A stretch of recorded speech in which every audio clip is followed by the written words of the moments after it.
ખંભાતમાં ભક્તિના રંગે રંગાઈ ભગવાન જગન્નાથની ભવ્ય રથયાત્રા. હજારો ભક્તો ઉમટ્યા.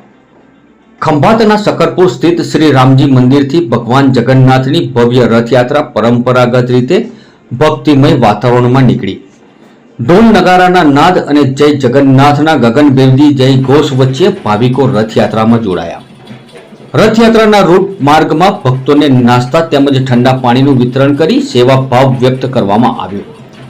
રથયાત્રા શહેરના મુખ્ય માર્ગો પરથી પસાર થઈ શાંતિપૂર્ણ માહોલમાં શકરપુર ખાતે સંપન્ન થઈ. સમગ્ર યાત્રા દરમિયાન ખંભાત શહેર પોલીસે ચુસ્ત બંદોબસ્ત જાળવી સફળ આયોજન સુનિશ્ચિત કર્યું.